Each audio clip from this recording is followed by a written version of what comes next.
Hezbollah's headquarters, the Lebanese authorities have confirmed so far 6 deaths with more than 90 others wounded, but the search for survivors is continuing. Let's cross live now to Tel Aviv because we can speak to Miri Eisen, who's a retired colonel of the Israeli Defense Forces with a background in military intelligence. She's currently a fellow at the International Institute for Counterterrorism at Reichman University in Israel. Welcome to the programme, Colonel. I wonder your response, first of all, on that huge attack yesterday, which the Israelis are saying was the HQ of Hezbollah. What kind of intelligence would they need to be sure of that? So good morning, Rebecca. For you there on Tel Aviv, we are waiting for the possibility of incoming sirens. There have been sirens up north in the last few hours. So type of intel that we need to be able to do such a targeted, coordinated attack is where is the Hezbollah headquarters? You don't do it on an empty space, meaning you want to know that at that time you are targeting whoever these different paramilitary leaders are inside. That means that you have direct contact with them when they are there. You mentioned in our beginning also that it's 2 buttons on the side. They've been speaking One goes up, one goes down. that's a church. Yeah, the one you're pushing below is just a defrost in the back. Could they all have been sitting, although I think that they want to watch it alone, Which probably doesn't could they work. all have been sitting, planning something Friday afternoon to know where they are at that exact time takes you very infiltrating capabilities. Okay, I mean, nonetheless, though, it was a huge series of bombs that were put down there. We see that the crater is just enormous. This whole area has been flattened. And there will be people saying that it's irresponsible to use that kind of ordnance in a built-up area. I would say that it is completely irresponsible for Hezbollah terror They say entity Netanyahu recognized as such the leader of Hezbollah have arrest warrants on him now from the International Court of Justice. What now? Of course. They have warrants for their arrest Well, and that would be irresponsible from the International Court of Justice for Israel genocide. as a state, which, For killing people innocently and all the innocent people they've killed. And this Yahu's the president of Israel. He's the one that's ordering all these fucking airstrikes going on in Beirut right now. Killing all these other people. He took his fight against Hezbollah out of the Gaza Strip and into Iran. He took it out of the Gaza Strip. I mean, he's still fighting them there, but he's taking his fight to like Iran and Beirut and Libya. Because that's where all the Hezbollah leaders are hanging out. So instead of trying to work something out with all these other governments, they're just fucking bombing this shit out of these other cities and other countries.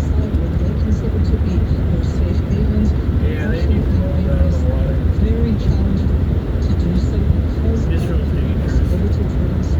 Well, they were really close to a peace agreement in Gaza months ago. Right, but it's an election year for Netanyahu, the fact that civilians the are Israeli there, and prime minister, that he wants to be reelected. Have crashed into Netanyahu is a real because they're all fucking evacuating. Tens of thousands of people Benjamin from southern Netanyahu, Lebanon. Many have headed for Beirut, and we heard that this morning bet you an that's a cover-up evacuation for his real advice last was name. given by Israel. I don't know, that's what they've been calling him for years. He's been in power for a long time.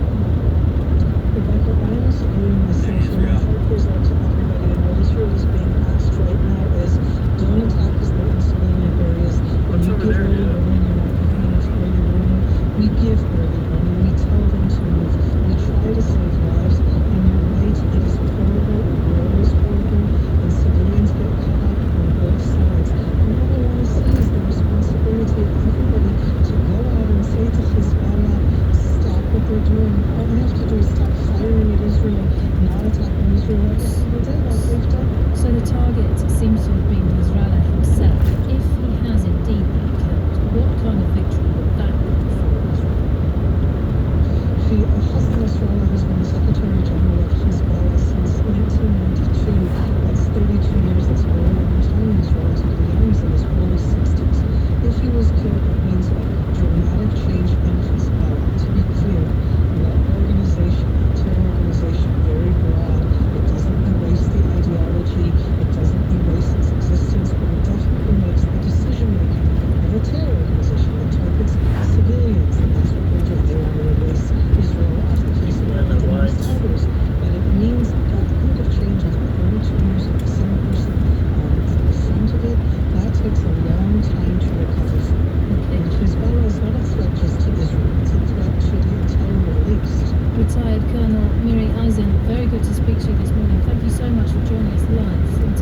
lights on. I think there's a car coming behind us because your camera lights and up. to implement immigration reform. And it's almost divided with the mirror. What now?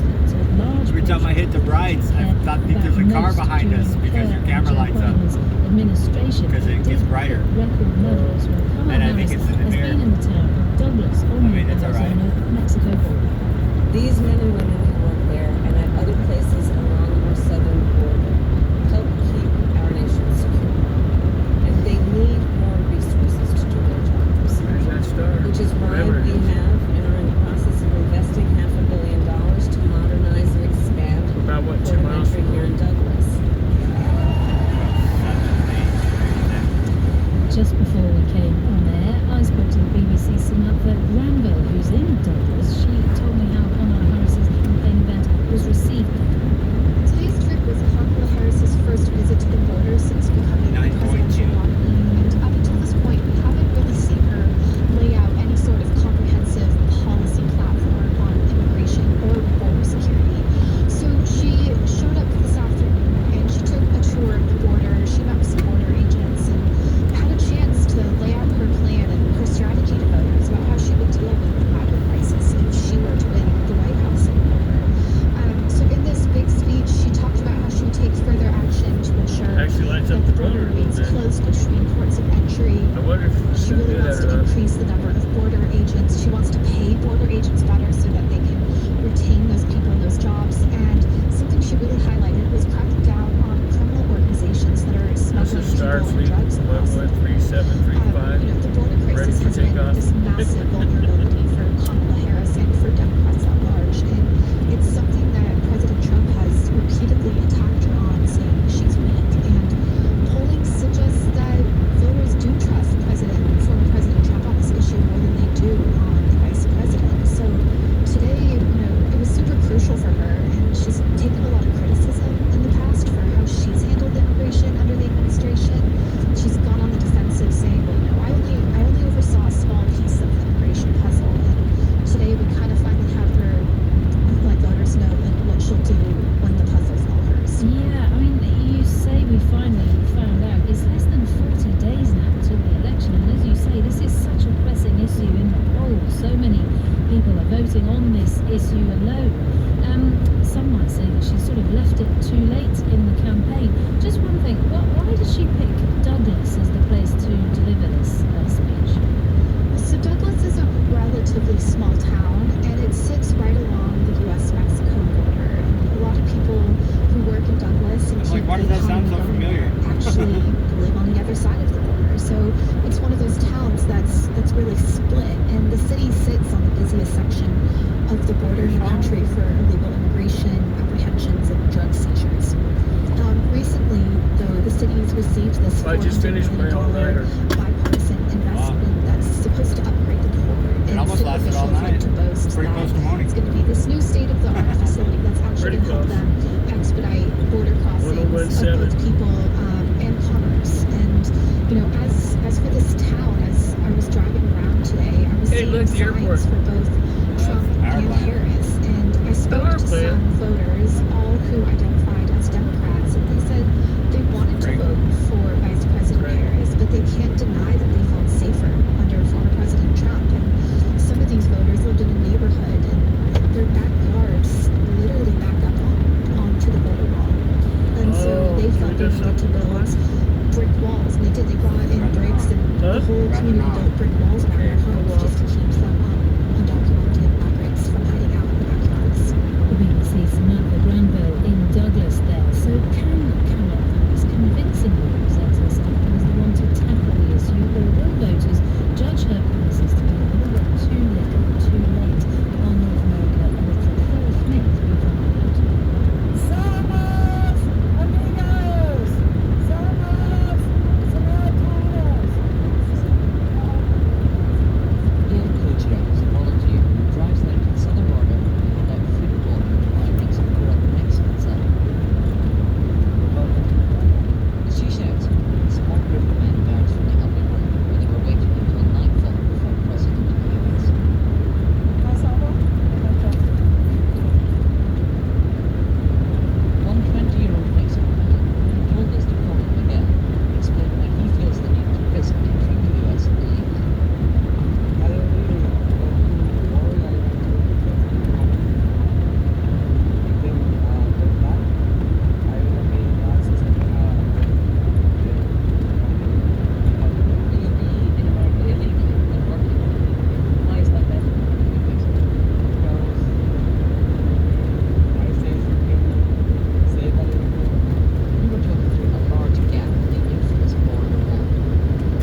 If elected, Kamala Harris would stop them and secure that border.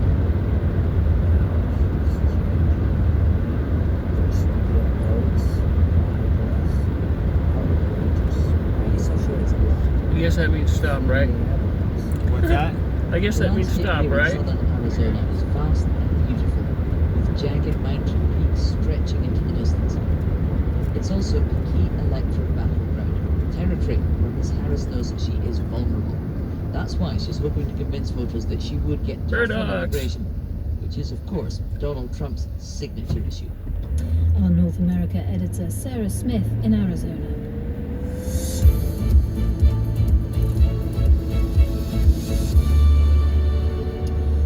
Quick reminder of our top headline this hour. Israel has mounted its most sustained attack yet on the Lebanese capital Beirut, bombing the headquarters of the Iranian-backed Hezbollah movement and then launching overnight strikes on the group's arms stores. Retaliatory missile fire by Hezbollah has further stoked fears of a wider conflagration. Next to the Philippines, where a nature reserve known for its lush rainforest, the Masungi Geo-Reserve, has become the unlikely target of a smear campaign on social media.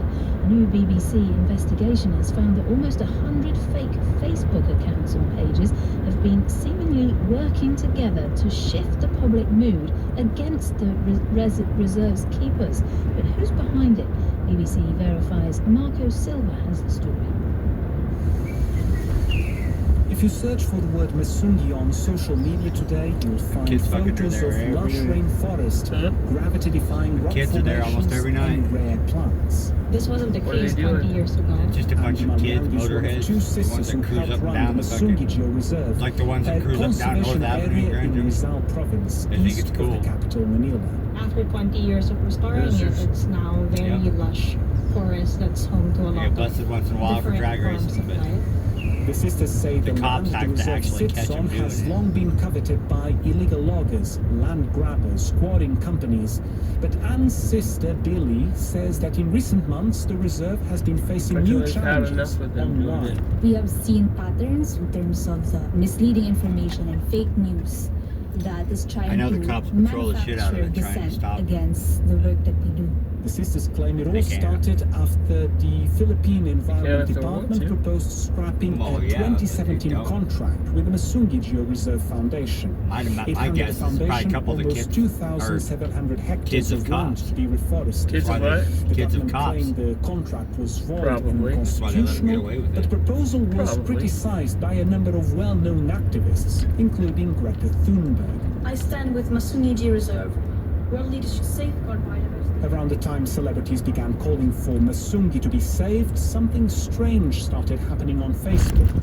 Posts by media outlets reporting on these calls to save Masungi filled up with comments attacking celebrities like movie star Leo DiCaprio for coming out in the reserve's defense. Does Leo know what's the real story behind the issue? The accounts posting these comments had random profile pictures, K-pop stars, cats, models.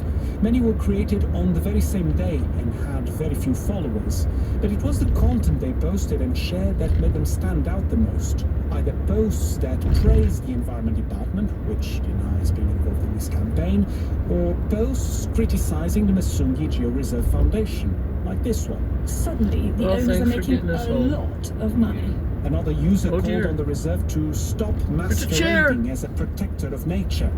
Looks just like a chair, didn't it? Regine Cabato is a chair up Filipino there. journalist with experience reporting on disinformation. This is something that we've seen play out during elections against certain political targets, and sometimes it's something that we've seen also deployed against private individuals. I found almost 100 Facebook accounts working as part of this campaign. I informed Meta, Facebook's parent company, about what I found. They confirmed my findings and removed most of these accounts for engaging in deceptive, spammy activity, including amplifying content using fake accounts to make it appear more popular than it was. And while we do not know